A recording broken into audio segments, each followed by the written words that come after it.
What's up, everybody? We've got a big show today. Obviously, we're talking about EA, but before we get to that, I said on Friday's show that we had a big life-changing or show-changing announcement for you today. And what I said was basically that this is going to alter the future of this program forever, and that was not an understatement. Unfortunately, this will be the last week of MMO Play Dailies with me as host. Now, as I understand it, there are maybe possibly plans to bring it back in the future, and those plans honestly may or may not involve me. I don't know at this point. But for all intents and purposes, what I can say with certainty right now is that this is the last time the Higgs will be doing MMO Play Dailies unless something major changes down the road. I'm obviously all shooken up about this. It wasn't the way I wanted it to go. I love doing this with you, for you. But regardless, we've still got a week's worth of content to do, and this is a great week actually to go out on. It is E3 week. So what we're going to be doing this week, or at least for the days this week that the conference is up and running, is just sort of talking about what's happening that day. So today we've got a Microsoft conference, we've got EA's conference, we've also got Ubisoft and Sony. Now, as of the time that I am filming this, EA has just left the stage, and next up we've got Ubisoft, I believe. So any announcements from Ubisoft and Sony I will include in tomorrow's video. So today is really all Microsoft and EA. So just a note about the rest of the week. I know that's a big bombshell sort of announcement. Before we get into what's happening at EA, here's what the week is going to look like the last week for MMO Play Dailies. Not going to be a show Wednesday, but we are going to be doing E3 coverage tomorrow and Thursday, and then Friday I've got a little something special planned as a final show for me as a part of MMO Play Dailies. So with no further ado, let's jump into what's happening with Microsoft at E3. First off, we got a great look at Halo 5 Guardians. It looks like we have a huge campaign ahead of us, as well as drop-in, drop-out cooperative play. You get to control 2 squads in this game, which looks awesome. Multiplayer with 24 players, maps that are reportedly 4 times the size they've ever been in the franchise, and AI-controlled characters. It's called Warzone, and the bit they showed of it at their conference looks like an absolute madhouse with combat everywhere. I'm pretty stoked about it. We got a game called Recore. This one didn't have any gameplay footage. It was just a trailer. It's a new exclusive franchise, and it's made from the same people behind Metroid Prime. Now, the cinematic I thought looked fine, and it sort of pulled on my heartstrings a little bit, but I really have no idea what this game's about. And then we have a little bit of a break to talk about some core tech sort of things with Microsoft. Big one being Xbox One backwards compatibility. It is starting with 100 titles this holiday season. It requires absolutely no work on the part of the game developers. So it looks like in the future this is going to be a big feature for a whole lot of games. And you are not going to get charged to play games that you already own. That's obviously a little underhanded cut at some other people in the industry. But yeah, if you got a bunch of 360 games in your library that you just can't seem to part with, some of them you might be able to play this holiday season, and some of them you might be able to play soon after. Next up, we had a little bit of a hardware preview. The Xbox Elite controller is coming in the fall. It is nearly completely customizable, very sleek looking controller. It has paddles on the back and a bunch of cool hair trigger controls. And then your boys Bethesda stepped up to the stage and gave us some Fallout 4 stuff. You know, you didn't really learn a whole lot in this particular Bethesda appearance, but you did learn that we have a laser musket that we get to use in Fallout 4, which looks awesome. Apparently there's a really large city too, which I'm excited to see what that city is. Maybe it's Boston, maybe it's someplace else, I don't know. But I was excited to see this big city in the background. Maybe I think I might have seen it before, I just didn't notice it till now. And the big announcement that we have from Bethesda in the Microsoft panel was that mods created on the PC are going to be able to be transferred, shared, and played on the Xbox One. And all of this is happening for free. So back when they announced Fallout 4, I released a video that was sort of a parody on all the stuff people were saying was wrong with it. And this was one of the big complaints, was what are they going to do to modding? Bethesda famously has sort of screwed people over with modding. It looks like they heard us and they're fixing that, so hats off Bethesda. And then EA got up there for their little spiel in the Microsoft panel and blah, blah, blah. And then they had like EA early access nonsense. It's just a money grubbing crap. And then they gave us a little snapshot of Plants vs. Zombies Garden Warfare 2, which we got a much more comprehensive look at later, so I will talk about that later. And then we got to look at Forza Motorsport 6, which is going to feature over 450 cars, 24 player multiplayer, and 1080p 60 FPS gameplay. Very cool, very sleek looking game, that one. We got a Dark Souls 3 little trailery thing. Didn't really tell us anything about the game, but Dark Souls 3 is coming, and that's always good. Then Ubisoft got up there and gave us a little bit of a snapshot of The Division, and honestly it didn't look anywhere as impressive as it used to. And we also got Rainbow Six Siege, which will include Rainbow Six Vegas and the sequel for free with the backwards compatibility thing that Microsoft's doing if you purchase that game. Rainbow Six Siege is releasing in October, and you know, it's Rainbow Six. I didn't really see anything in their little, you know, bit that led me to believe that was anything special. Maybe that'll change when we get Ubisoft on the stage. Then we have a game called Gigantic, which is a Microsoft exclusive. This game's color palette really made everything melt together for me. I stopped watching after like, you know, 5 seconds. I was like, oh, it's not for me. The art felt generally pretty boring and generic, and honestly, looking at this thing, I thought this is probably gonna suck. Then we had a long bit with independent publishers taking the stage. Some of those were Tacoma, which is like a spacey mystery that looks very narrative driven and cerebral and cool. Ashen, which is very interesting in terms of like the feel and the design elements, and a super cool premise, and generally all around very neat ideas, I thought. And then we had Beyond Eyes, which is about a blind girl who has to experience the world with her other senses because she's blind.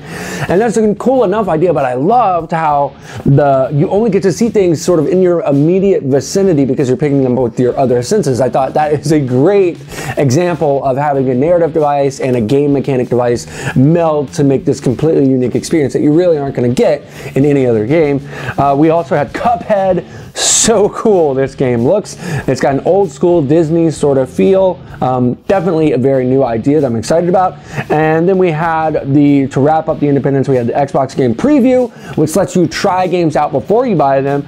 Some of these included DayZ and Elite Dangerous, and I believe they have plans to expand this feature moving into the future. And then we had Rise of the Tomb Raider. Now, I've sort of been staying away from Rise of the Tomb Raider news, even though there's been a bunch sort of flowing out in the recent months. I wanted to wait for E3 to really look and see what this game's going to be, because I was a huge Tomb Raider fan back in the day and fell off with the series, I think, like most people did. So this was really my first taste of Rise of the Tomb Raider, and holy crap, the graphics in this game look incredible. The gameplay looks unbelievably good. It's definitely the most exciting trailer, I thought, in the entire Microsoft lineup. It's super character and narrative driven, which is nice. You get a little bit of a hint of, it looks like Lara is struggling with who she is, struggling with her sort of destiny in life. I mean, the game just looks incredible. I'm a little bit skeptical, you know, can they sustain this? Is this pre-rendered stuff? But no, I mean, it looks like it's actual gameplay footage. So holding my breath for Rise of the Tomb Raider. I think it's going to be pretty incredible. Then we got introduced to a feature called Rare Replay, which offers 30 old school games for 30 bucks. Some of these include Banjo-Kazooie, Battletoads, hell yeah, Battletoads, Perfect Dark, and more. Then we got to look at a game called Sea of Thieves, which is just a cool looking pirate game that I wasn't really blown away by. Fable Legends we got to look at, which didn't really get anything new on Fable Legends. We already knew that it's free to play on Xbox One, Windows 10, but we did find out that those two are linked, so if you'd like save games or content on your Xbox One, you'll have access to it on your Windows 10 computer, which is cool. Then we had virtual reality and holograms get up there and go all 1981 on our ass. We found out some interesting things, including that the Xbox One controller is going to be coming with all Oculus Rift headsets. We also got a look at Microsoft HoloLens, which is like a Geordie visor looking thing. It puts holograms into the real world. Now, basically, they displayed this ability with Minecraft, and they did it by projecting gameplay onto a wall and then projecting it onto a table. And the little bit that they did was some of the most mind-blowing stuff I have ever seen, because you're looking, they filmed this on a camera that had the microlens technology, or HoloLens, there we go, HoloLens technology in it. So when filming through the camera, you could see what the player could see, and it was astounding. But then when any other camera showed a shot, the player was just staring at nothing. It really did take my breath away, and I started thinking, God, what could you do with this sort of technology in other games? I mean, right now, it's perfect for a game like Minecraft. Other games, I'm sort of struggling to see how it worked, but still, it was a very, very cool part of Microsoft's whole panel. Finally, we had a look at Gears of War 4 and found out that the open week beta starts today, going for a week long, and the trailer for Gears of War looks absolutely sick. Then EA got up there. Now, if you've been watching this show for any period of time, you probably can guess what I'm going to say about almost everything in their panel. EA's panel was a little underwhelming, but let's just jump into it. We had Need for Speed, their reboot, next sequel, whatever.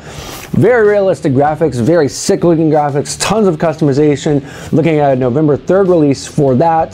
The only thing about this one is games that feature real people, real actors in cutscenes almost always feel either cheap or dated to me, and this one did that, so that could just be a me thing, but instantly there's this gear that clicks on in my brain and I'm like, I don't like that. Next up, we had a look at the Star Wars The Old Republic expansion, the new one, Knights of the Fallen Empire. Release date on this one is October 27, 2015. You can choose a light or a dark path. I think that's what they're going for. You have new worlds, new companions, and a character-altered storyline, as you come to expect from BioWare. And the expansion is free to all subscribers, which is awesome.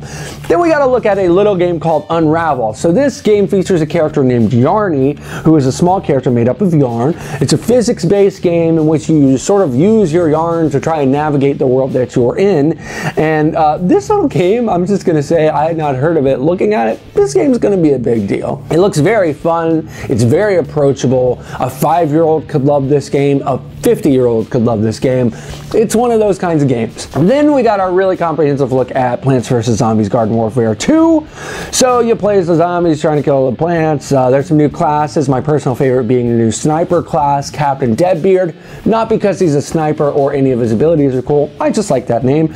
There's also a new single player experience, and you can transfer characters from the first title, Modern Warfare, if you want. And they're looking to launch in spring 2016. Then a bunch of sports crap happened, hockey and golf and basketball and football, and all these games are gonna suck and be buggy and the servers are gonna crash, but they're gonna make a lot of money for a company that really doesn't deserve it. Oh, and you can now play as a woman in FIFA 16, so, you know, welcome to 1972, EA. So glossing over the sports crap, I also am going to gloss over the mobile crap because it's a bunch of stuff I don't care about and I don't know anybody who really would care about it. So if you care about it, sorry if you were really tuning in to learn about sports and mobile. I guarantee it's just going to be money grubbing nonsense. And then they showed us a game called Minions Paradise, based on the Minions from the Despicable Me series. Oh my god, this is the dumbest looking game I've seen in a long time. Then my stream started messing up. I wasn't the only one. A lot of people's streams messed up at this point. I lost it on the beginning of the Mirror's Edge trailer, so I didn't actually get to see it. But I also missed some of the Madden crap too. So it was sort of a, okay, I'll look up Mirror's Edge, but I didn't have to see anything with Madden. So I'll take my blessings where I can get them. And then it came back just in time, my stream, to catch up on Star Wars Battlefront. Now this is, I'd say, the big one in EA. It's probably why they left it for last. We got a look at some actual gameplay from Star Wars Battlefront. Before we get into that though, this thing features models, atmospheres, and characters that are attempts to sort of revive and let you play within the modeling, the atmosphere, and the characters of the original trilogy. So if you ever wanted to play as a Luke Skywalker that actually looks, sounds, feels, operates like Luke Skywalker, you can. Then we got some gameplay, and I've been looking forward to the gameplay for a long time. A lot of people have. This is one of those controversial titles. People have been talking about it for a long time. Let me just say my verdict is holy shit. Literally every Star Wars vehicle or weapon that you would want to play in, they played in this demo. You got to see the AT-ATs, AT-ATs, whatever you want to call them. I always call them AT-ATs because I like the way it sounds. You got to see your X-Wing, you got to see your Luke, you got to see your Darth, you got to see melee lightsaber combat, you got to see Force combat, you got to see blaster combat, you got to see people flying in ships, you got to see walkers walking around and AT-ATs. It was just incredible. All of this scored by John Williams. Incredible, incredible music featuring sound design and graphics that really legitimately took my breath away. I hope that this is the way the game is actually going to look and feel. If so, this is going to blow everyone's freaking minds. And that was it for the first half of Monday for E3 2015. Again, I will be back tomorrow with whatever Ubisoft and Sony talk about tonight, as well as whatever's been talked about up to the point where I film the video tomorrow. I have been the Hicks from MMOplay.com. This has been an episode of MMO Play Dailies. Please do like this video, subscribe to this channel, and share this video like a venereal disease. What do you think about everything I'm talking about here? Leave your comments below and let me know. I'll see you all tomorrow.